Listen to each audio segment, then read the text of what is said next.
Oke, aku akan mengubahnya, Eskira berteriak dengan senyum lembut di antara alis dan matanya. Guru Kina, apa yang kamu lakukan? Jawab Kina, wajah galaknya mudah menimbulkan keriput. Di wajah kamu terdapat sedikit tanda-tanda penuaan. Mulai sekarang jangan cemberut, katanya sambil tersenyum. Wajahnya yang tegas memberikan kesan seperti diasingkan. Dia menyukai tampilan senyum cerahnya, terutama mata jernih yang bersinar dan bercahaya, seperti bintang yang bersinar paling indah di malam yang gelap, menerangi sudut hatinya yang paling gelap. Pada akhirnya, dia akan mendapatkannya. Kina memiliki tekad kuat di dalam hatinya. Kina merasa ada beberapa panah tajam, jelep-jelep-jelep yang ditembakkan dengan cepat ke hatinya. Dia baru berusia 23 tahun, dia putih dan cantik, dia belum memiliki kerutan. Di mana tanda-tanda penuaan sebelum umurnya? Di mana aku mengambil foto baru-baru ini? Matanya yang berbinar dan bulat mengingatkan bahwa Ezra telah menyuruhnya untuk tidak menyebutkannya. Jadi dia mengubah nada suaranya dan berkata dengan bersenandung, "Guru sedang menulis rencana pelajaran baru-baru ini dan sedang bersiap untuk ujian akhir. Jadi dia ingin memberi kamu poin penting. Mengkhawatirkan tentang bajingan sepertimu, aku lelah. Dan kamu, Eskira, adalah yang paling tidak menyenangkan, karena aku belum menjadi tua karena kamu. Kalau begitu aku akan mengikuti ujian tengah semester dan mengambil kelas 1 untuk berterima kasih kepada Guru Kina, bagaimana?" Mata Eskira dipenuhi dengan kelembutan, dan dia memandangi wajahnya yang tembem, halus dan manis untuk sesaat, seolah-olah dia tidak akan pernah cukup untuk melihatnya. Kina berpikir bahwa dia tidak akan mengikuti nasihat dari dokter-dokter untuk perawatan belum lama ini. Kamu harus merawat tubuhmu terlebih dahulu, jika tidak, kau tidak akan bisa berpartisipasi dalam ujian itu nantinya. Melihat potongan kertas surat yang terlipat di depan Eskira, Kina ragu apakah dia memiliki masokisme terhadap dirinya sendiri. Dia selalu menulis buku resensi, dan bukan yang asal-asalan. Dia menulis hingga beberapa lembar surat kertas, 2-3 ribu kata.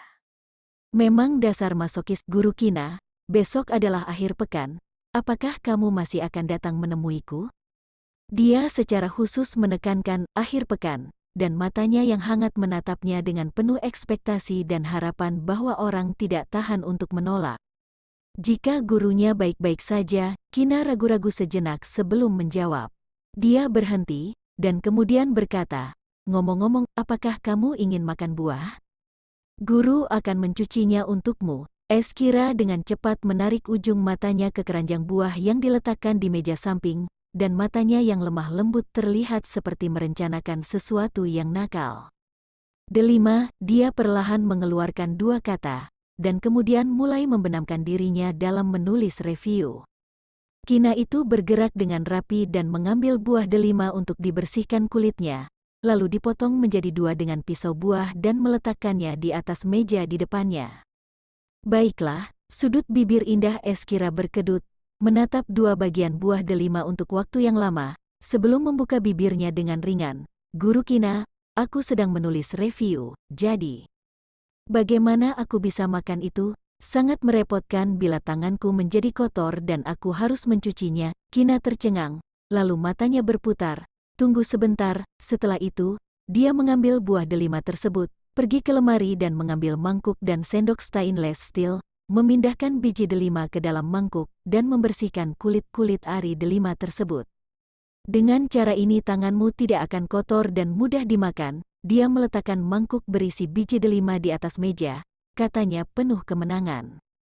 Eskira menatap mangkuk buah delima dan terdiam, yang sama sekali berbeda dari rencana yang dia bayangkan.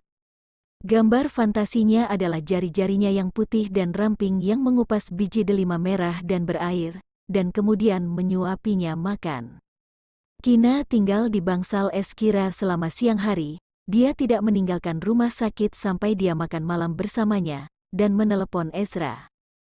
"Apakah kamu sudah makan?" Di ujung telepon yang lain, suara rendah dan manis seorang pria datang. "Aku makan di rumah sakit, bagaimana denganmu?" Dia bertanya balik. Makan malam yang diantarkan oleh pengurus rumah tangga keluarga Okto sangat murah hati, tetapi Eskira bersikeras dengan ajakannya yang baik. jadi dia duduk dan makan bersamanya. Begitu dia selesai makan, dia membuat alasan untuk pergi. "Apakah kamu mau ke sini?" Dia berbicara lagi dengan lembut dan anggun. Melihat matahari terbenam, Kina memberinya jawaban afirmatif, lalu memanggil taksi dengan aplikasi taksi, dan memasukkan alamat rumah sakit lalu masuk ke dalam mobil. Perjalanannya sekitar 20 menit, dia turun dari mobil, melangkah ke rumah sakit dan berjalan langsung ke bangsal Ezra. Mendengar suara mendorong pintu, pandangan Ezra bergeser dari berita militer di TV ke arah pintu. "Bagaimana Ezikra?" Suaranya terdengar keren dan anggun saat bertanya. "Ketika aku datang, dia mengunci diri di bangsal dan menolak untuk bekerja sama dengan pemeriksaan dan perawatan rumah sakit. Kemudian, dia menginjak vas yang pecah dan dibawa ke ruang operasi untuk dijahit beberapa jahitan." Kina memberitahu dia poin intinya. Meskipun dia terlihat dingin dan sulit untuk didekati, dia dapat melihat bahwa dia sangat peduli dengan Ezkira. Seperti tadi malam, dia benar-benar mengabaikan bahwa dia masih terluka parah, dan berpacu melawan waktu untuk bergegas ke ruang gawat darurat dengan Ezkira yang tidak sadarkan diri. "Lihatlah dia nanti, dia tidak akan diizinkan tinggal selama itu." Nada galak tapi ringan Ezra menunjukkan dominannya. Jika dia tidak harus melakukannya, dia tidak ingin dia dekat dengan Ezikra, bukan karena dia tidak mempercayainya, tetapi karena dia takut Ezikra akan makin jatuh cinta semakin dalam. Kina mengangguk patuh, dan kemudian tiba-tiba tersenyum dan mengerutkan alisnya. "Ezra, kamu sepertinya cemburu dengan percakapan seperti ini." Ezra sedikit terkejut, dan perlahan mengangkat alisnya yang dingin dan tegas. "Jangan bicara omong kosong," dia memarahi dengan dingin, tetapi ada bercak merah mencurigakan yang samar muncul di telinganya. Kina menatapnya dengan tatapan yang sangat aneh, bahkan, dia hanya berkata dengan santai, tidak ingin dia bereaksi terlalu banyak. Melihatnya, dia tampak semakin tidak nyaman. Dia berpikir keras untuk sementara waktu, lalu menyeringai menunjukkan deretan gigi seputih porselen yang indah, mengangguk dengan tergesa-gesa. "Oke, aku tidak akan bicara omong kosong, bukan omong kosong, hahaha." Dia tidak pernah menyangka pria ini akan malu setelah ketahuan cemburu. Ezra meliriknya dengan dingin, menekan bibir tipisnya dengan erat, dan memfokuskan kembali perhatiannya pada berita militer di TV tanpa mengucapkan sepatah kata pun. Kina pergi untuk mencuci seikat anggur, lalu meletakkan handuk di pangkuannya, duduk di sofa sendirian dengan nampan buah, dan menonton berita sambil makan anggur. Itu sangatlah tidak nyaman. Faktanya, kebanyakan dari mereka tidak mengerti apa yang mereka bicarakan. Kadang-kadang, dia akan memilihnya atas rasa ingin tahu. Ketika dia memberinya ilmu populer, meskipun ekspresinya dingin, tetapi terlihat seperti bintang, matanya berkelip-kelip dari waktu ke waktu, tatapannya menyilaukan dan menyesakkan. Meskipun dia jarang berkomunikasi, Kina merasa bahwa dia menikmati waktu yang damai dan hangat ini. "Apakah kamu ingin memakannya?" Kina secara alami menyerahkan anggur yang sudah dikupas ke bibirnya. Ezra melirik ke bawah, membuka bibirnya untuk menangkap buah anggur, dan mengunyahnya.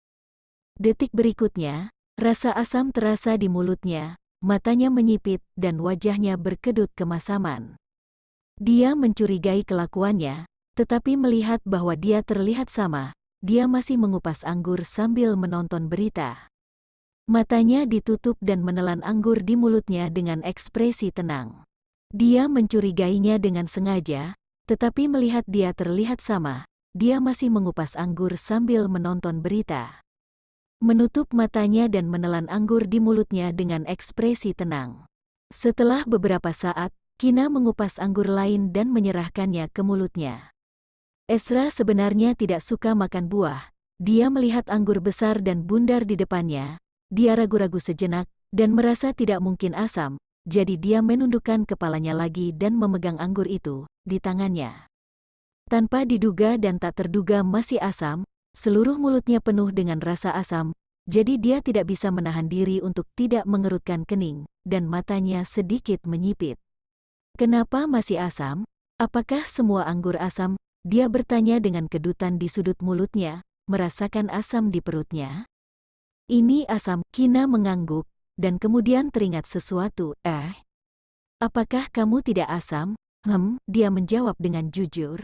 Berpikir bahwa dia telah memberinya makan 2 lagi, Kina tersipu malu, tertawa beberapa kali, lalu menundukkan kepalanya, makan anggur dengan tenang dan tidak berani menatapnya.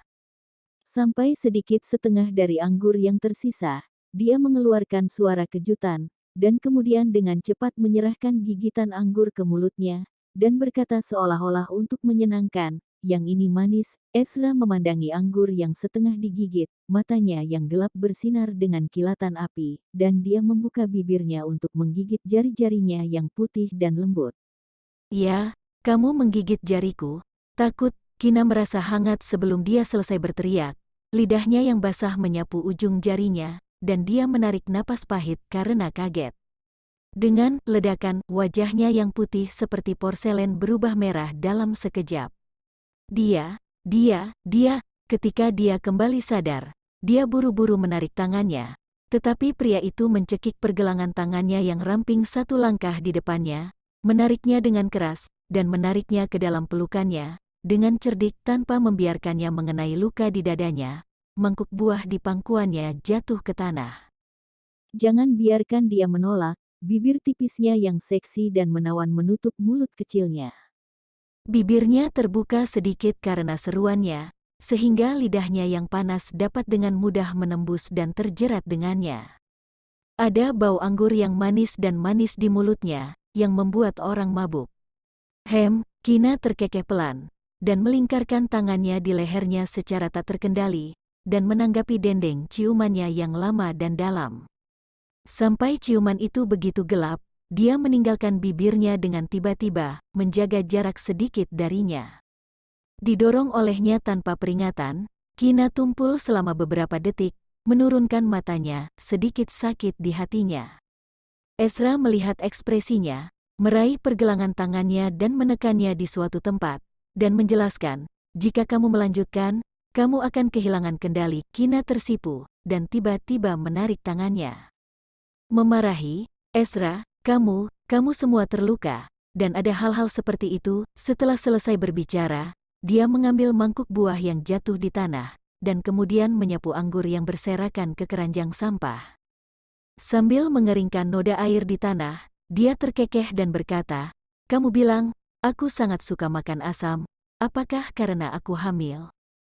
Tubuh pria yang duduk di ranjang rumah sakit tiba-tiba bergetar, wajahnya yang tampan dan dalam sangat kaku, dan dia menjadi berhati-hati dalam bernafas. Apa yang kamu katakan? Dia bertanya dengan lembut. Haha, tidak apa-apa, aku hanya membicarakannya dengan santai. Kina meletakkan pel di tempatnya. Apakah ada kehamilan? Suaranya tegang, matanya tertuju pada perutnya yang rata. Tidak, aku baru saja pergi beberapa hari yang lalu. Kina tidak menyangka bahwa dia hanya mengatakan dengan santai bahwa dia menjadi sangat gugup dan penuh harap, dan tiba-tiba menjadi sedikit bersalah. Jangan membuat lelucon ini ke depannya. Dia mengangguk santai, terdiam beberapa saat, dan kemudian bertanya dengan ragu-ragu, apakah kamu menginginkan bayi? Dia memperhatikan bahwa ekspresinya sedikit berharap. Ayo ikuti arus. Aku tidak akan menekan kamu.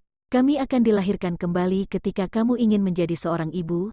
Jika kamu tidak ingin memiliki bayi, aku akan menghormati dan mendukung kamu. Keluarganya sudah memiliki ahli waris, Ezikra atau saudara ketiganya. Oleh karena itu, dia tidak memiliki tekanan untuk memiliki ahli waris. Kina mendengarnya dengan hangat, dan berbisik, aku tidak ingin punya bayi, tetapi aku pikir aku terlalu muda sekarang, tetapi jika aku melahirkan, aku tidak akan berpendidikan, untuk menjadi seorang ayah, berikan padaku beberapa waktu untuk mempersiapkannya. Lagi pula, seperti pria seusianya, banyak anak pergi ke taman kanak-kanak. Jika bukan karena fisiknya yang istimewa, dia seharusnya sudah menikah sejak lama, dan di babak mana dia mendapatkan tawaran yang begitu besar. Jangan terburu-buru, kamu belum pergi ke Provence, belum melihat cahaya utara, belum pergi ke Paris, Berlin. Dia menghitung mundur sekelompok kota terkenal yang dia katakan di awal, ketika kamu selesai bermain, aku pikir kamu bisa punya bayi, kami terlahir kembali. Kina mendengarnya mengatakan ini, dan segera ingat bahwa mereka bangun di ranjang yang sama untuk pertama kalinya, dan pria ini ingin mengintimidasi dan membujuknya untuk mendapatkan kesaksian seperti orang gila dan paranoid. Kamu benar-benar mengingatnya, dia tersenyum malu. Itu hanya untuk menyingkirkannya untuk berbicara omong kosong, tetapi dia tidak berharap dia mengingatnya. Pada saat itu, dia secara keliru mengira bahwa dia hanyalah orang biasa, tetapi dia tidak berharap menjadi tuan kedua dari orang kaya.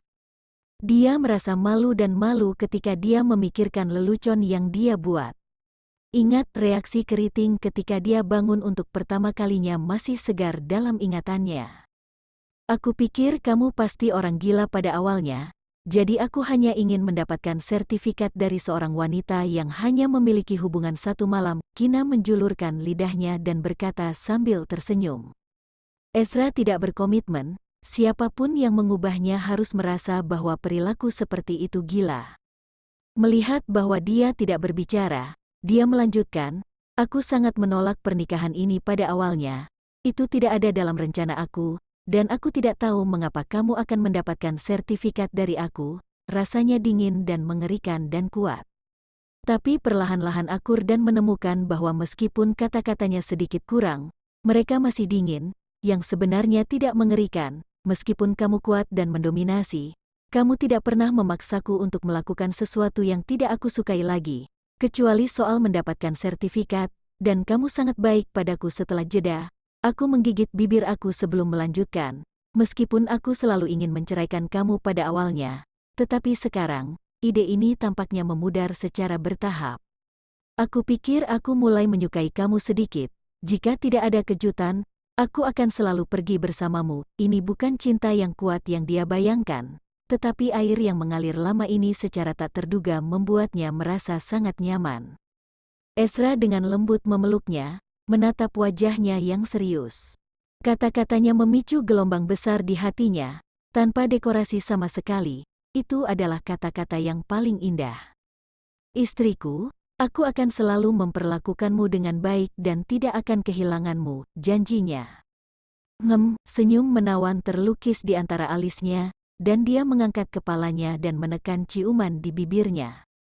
Akhir pekan mendengar bel pintu berdering, Kina segera berlari untuk membuka pintu. Melihat Bu Libra dan asistennya berdiri tegak di depan pintu, dia tercengang. Apakah Bu Libra datang untuk menemui ayahku? Silakan masuk. Karena Bu Libra pernah memaksanya dan membujuknya untuk bercerai 2 kali, dia tidak begitu suka dengan Bu Libra. Memikirkan kunjungan Bu Libra sebelumnya untuk mencari ayahnya, dia tidak berpikir bahwa Bu Libra ada di sini untuk mencari dirinya sendiri. Bu Libra meliriknya sekilas, lalu dengan tenang melangkah maju ke ruang tamu. Tidak peduli berapa kali dia datang, rumah kecil sederhana ini membuatnya mengerutkan kening, matanya yang tajam memancarkan jejak hina. Ayah, Bu Libra datang mencari kamu. Kina berteriak ke dalam ruangan, lalu berbalik dan berkata kepada Bu Libra, Bu Libra, Anda duduk dulu, aku akan membuatkan teh. Meski sedikit enggan, tetapi sebagai tuan rumah, etika dan keramahan tetap harus diterapkan, sehingga orang luar tidak memiliki kesempatan untuk bergosip.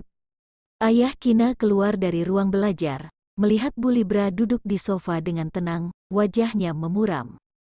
Dia berkata dengan nada buruk, Bu Libra, buat apa kamu datang ke sini? Gibran, apakah ini sikapmu ketika berbicara denganku? Bu Libra memelototinya dengan sepasang mata yang tajam, dan berkata dengan marah.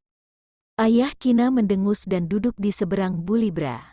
Dalam keheningan, suasana tegang segera terasa dan seolah-olah akan meledak ketika disentuh. Kina keluar dari dapur membawa teh yang diseduh.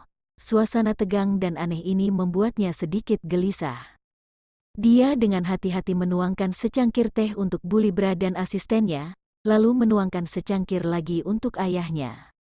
Melihat Kina hendak pergi, Bu Libra segera berkata, Kina, kamu duduk juga. Kina, kamu kembali ke kamar, tidak boleh menguping. Ayah Kina menunjuk ke arah kamarnya dan memerintah dengan tegas. Duduklah, Kina. Apa yang ingin aku katakan hari ini ada hubungannya dengan kamu. Suara Bu Libra dalam dan tersirat ancaman yang kuat. Kembali ke kamar, ayah Kina memelototi Bu Libra dengan marah, menunjukkan identitas ayahnya. Kamu lebih mematuhi ayah sendiri atau orang luar? Kina merasa tertekan, menatap mereka dengan ragu dan akhirnya memilih untuk mendengarkan ayahnya. Dia berjalan kembali ke kamar dengan cepat. Orang luar? Bu Libra sangat marah sehingga tekanan darahnya melonjak. Dia mengambil teh jasmin di atas meja dan menyesapnya, menaruhnya kembali ke atas meja dan berkata dengan rewel, apakah teh bermutu rendah ini pantas diminum manusia? Gibran, lihat rumahmu ini, bahkan pelayan di keluarga Libra hidup lebih baik daripada tempat kamu ini. Kamu benar-benar membiarkan cucuku tinggal di tempat seperti ini. Jika Bu Libra yang mulia merasa teh ini tidak pantas diminum, maka jangan diminum. Ayah Kina mengambil cangkir teh di depannya tanpa ragu-ragu dan menuangkan tehnya. Teknik pembuatan teh putrinya sangat hebat, aroma teh memenuhi ruangan, tetapi pria tua ini malah menghinanya. Gibran juga merasa kesal kepada Kina, menyeduh teh seharga jutaan ini untuk menyambut pria tua ini, benar-benar boros. Kamu, Bu Libra sangat marah dan dengan gemetar menunjuk ke arahnya, terdiam, tanpa diduga Gibran akan bertindak begitu kasar. Jika Bu Libra merasa bahwa tempat ini membuatmu tidak nyaman, silakan pergi secepatnya dan jangan memaksakan diri. Ayah Kina mengabaikan kemarahannya dan langsung mengusirnya. Kamu tahu apa tujuan kedatanganku? Aku ingin kamu membujuk Kina untuk kembali ke keluarga Libra. Dia adalah nona kedua keluarga Libra. Dia pantas menjalani kehidupan yang mewah dengan pakaian dan makanan yang bagus dan berharga, bukan tinggal di sini bersama kalian untuk menderita. Alis Bu Libra terangkat dan nadanya tegas. Bu Libra, Kina sekarang adalah nyonya muda kedua dari keluarga Okto dan istri dari Tuan Muda. Dia bersikeras tinggal di rumah sebelum pernikahan karena dia tidak tega meninggalkan kami berdua. Mengenai kehidupan mewah, keluarga Okto dapat memberikannya, bahkan lebih baik dari apa yang diberikan keluarga Libra. Kina tidak akan pernah kembali ke keluarga Libra. Ayah Kina dengan tegas membalas, karena dia sangat mengerti orang-orang di keluarga Libra, dia tidak akan pernah membiarkan putrinya kembali ke keluarga Libra. Aku tidak setuju dengan pernikahannya dengan Tuan Muda. Aku sama sekali tidak setuju. Bu Libra memukul meja dengan marah dan berteriak, dia adalah cucu aku melarangnya menikah dengan cucu lelaki tua itu. Kamu dan istrimu sebaiknya pergi ke keluarga Okto untuk membatalkan pernikahan ini. Meskipun Ezra dan Kina merupakan pasangan militer, tetapi berdasarkan kekuatan keluarga Okto, ingin bercerai itu sangat mudah. Keluhan dan kebencian antara kamu dan kakek Okto tidak ada hubungannya dengan Kina dan Ezra. Ayah Kina menunjukkan kebencian di matanya dan berkata, aku tidak akan pernah bertindak egois sepertimu. Jantung Bu Libra tersentak, dia berdiri dan berjalan menuju kamar Kina. Kina adalah cucuku, dia berhak tahu bahwa dia adalah nona muda kedua keluarga Libra. Kebenaran tentang cucuku karena Gibran bersikeras untuk menjaga rahasia dan tidak membiarkan Kina kembali ke keluarga Libra. Maka dia akan memberitahu Kina secara pribadi, apa yang ingin kamu lakukan? Ayah Kina berdiri di depannya, matanya berkilat marah. Aku ingin membawanya kembali ke keluarga Libra. Bu Libra mendorongnya menjauh dan berdiri teguh. Jangan berharap. Ayah Kina membalikkan tangannya dan mendorong Bu Libra untuk menghentikannya berjalan ke kamar Kina. Kata-kata kebencian keluar dari mulutnya. Jangan paksa aku untuk membencimu lebih dalam lagi, Rindi. Bu Libra terhuyung 2 langkah dan hampir jatuh. Scarlett yang bersamanya, membantunya tepat waktu dan berteriak dengan panik, Master. Kamu, beraninya kamu mendorongku? Bu Libra memegangi dadanya. Wajahnya terkejut dan tidak bisa dipercaya, terlebih lagi karena kata-kata ayah Kina. Tekanan dan rasa sakit di dadanya membuatnya pucat, hampir tidak bisa menahannya. Ayah Kina menekan bibirnya dengan erat dan terdiam selama beberapa detik sebelum dia berkata, Bu Libra, silakan pergi. Aku akan memberitahumu dengan sangat jelas bahwa Kina tidak akan kembali ke keluarga Libra. Tolong jangan datang ke rumah kami lagi, kami tidak akan menerima kamu. Bu Libra bernapas dengan cepat dan menutup matanya, bibirnya bergetar dan tidak bisa berbicara. Scarlett melihat ada yang janggal, tetapi dia tidak bisa berbuat apa-apa karena menopang Bu Libra, jadi dia buru-buru berkata kepada ayah Kina, "Tuan Libra, tolong panggil ambulans. Penyakit Master kambuh dan aku punya obat di dalam saku." Kepanikan melintas di wajah ayah Kina yang tegang. Dia segera mengeluarkan botol kecil dari saku Scarlett. Setelah memberi Bu Libra obat, dia kemudian membantunya berbaring di sofa dan dengan cepat mengeluarkan ponselnya untuk memanggil ambulans. Melihat Bu Libra tidak sadar diri, Scarlett melirik ayah Kina yang tampak cemas dan khawatir, dan berkata kepadanya dengan tegas, "Tuan Libra, tolong jangan berkata apapun yang dapat menstimulasi Master di masa depan."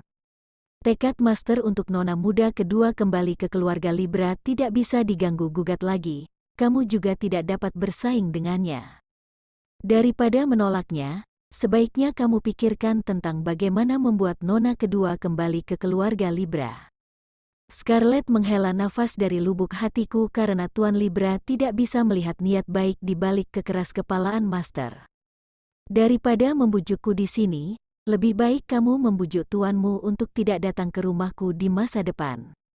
Aku khawatir aku tidak akan bisa mengendalikannya dan mulai bertindak kasar lagi, kata ayah Kina dengan dingin, melirik sekilas Bu Libra dan matanya tidak bisa menyembunyikan kekhawatiran. Scarlett menatapnya selama beberapa detik, lalu menghela nafas. Jika bukan karena Master tidak ingin menurunkan harga dirinya, dia tidak akan berada dalam situasi seperti ini. Tidak lama kemudian, ambulans tiba dan membawa Bu Libra ke rumah sakit.